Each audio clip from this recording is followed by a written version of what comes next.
Chapter 10 for grade 9 is all about circle geometry. Let's have a quick look at the chapter. 10.0 circle terminology. Let's just scratch that right off. I forgot to change my title page before I printed. Most of it's included in 10.1. So 10.1 is exploring angles in a circle. 10.2 is exploring chord properties. Then there will be a quiz.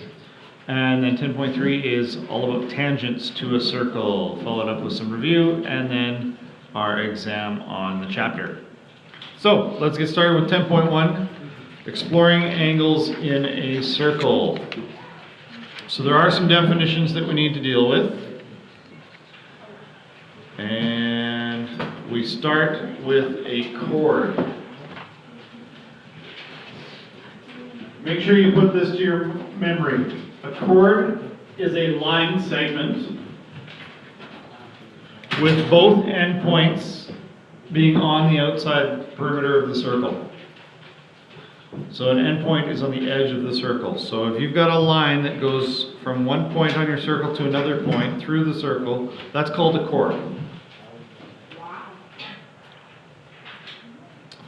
Now we've got something called a central angle. And it's an angle created by two radii. So if this dot here is the center of your circle, then your radius is here, and the angle between those two is called a central angle. Radii is the plural or multiple of radius, just so that you're conscious of that. So the angle between two different radii is your central angle. An inscribed angle is an angle formed by two chords that have a common endpoint. So we've got a chord here from A to C, and we've got another chord from A to B. Both of these chords share point A, and an inscribed angle is the angle between the two chords. So for instance, BAC is an inscribed angle. It is formed by the chords AB and AC, and A is your common point. Remember, when you're listing an angle with three letters like this, the middle letter is where the angle is formed. So it's formed at point A. And then the last quick definition here is that of an arc. It's an arc of a circle. So an arc is part of the circumference. It's not the entire circumference, it's a part of the circumference of a circle. And we've got a couple of them illustrated here. So point A, B, following along the perimeter of the circle, that's called an arc. C and D here is also another arc.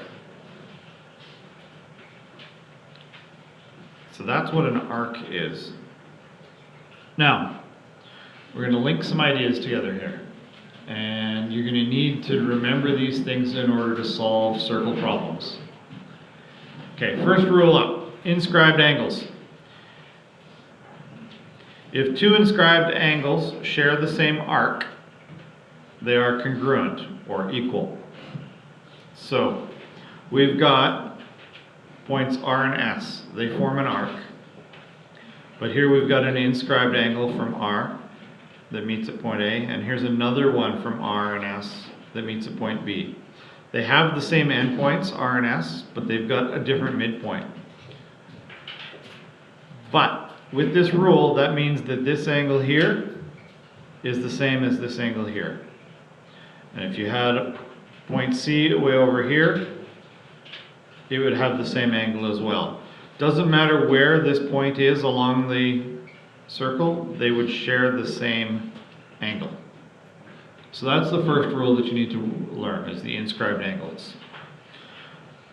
There's another one that involves inscribed angles, but this one is slightly different. It includes a central angle as a comparison. So a central angle and an inscribed angle. The measure of the central angle, so if we've got an arc AB, and we have an inscribed angle to D, and we've got a central angle to the middle of the circle, that central angle formed between this radius and this radius, that angle is going to be twice as big as the inscribed angle that's shared with these same endpoints. So if this is 40, this is 80. They have the same shared arc. So ACB is twice as big as ADB. So that's the second rule that you need to remember. So with circle geometry, it's a lot about just remembering the rules and trying to figure out as many of the different angles as you can based on those rules. So now we're going to look at our first working example. Determine the angles measured in a circle. So point C is the center of the circle, and frequently you will see it referred to as C. And we're being told that AEB is 35 degrees. That is an inscribed angle. So, first question, what is the measure of angle ADB? Well, we know that ADB is an inscribed angle. It's got two endpoints formed with an arc, and then it's got its middle point over here.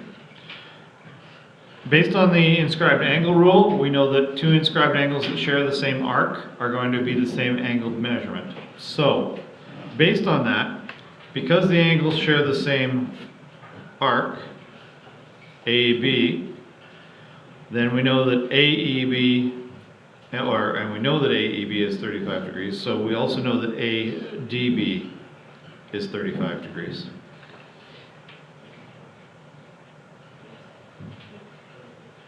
Because they have the same arc, any inscribed angle on this circle is going to have an angle of 35 degrees. So we know that. Now, next question is, what is the measure of angle ACB? Well, ACB has the same arc of AB as the inscribed angles. So based on that rule, we know that ACB should be twice as big as the inscribed angles. So ACB is a central angle, and a central angle is twice the measure of an inscribed angle that shares the same endpoints. So ACB is 2 times as big as AEB, which was 35 degrees, and 2 times that is 70 degrees. So angle ACB is 70 degrees. So let's just go back to our original circle and just summarize what we've calculated. Because this is an inscribed angle with points AB, we know that this other inscribed angle with points AB, that's going to be 35 degrees as well. They're going to be the same. This is a central angle that shares the same arc as the inscribed angles, so this angle is going to be twice as big. So it's going to be 70 degrees. As you work through circle problems, there's usually multiple steps required to figure something out, so it's a good idea to mark down what you know as you figure them out.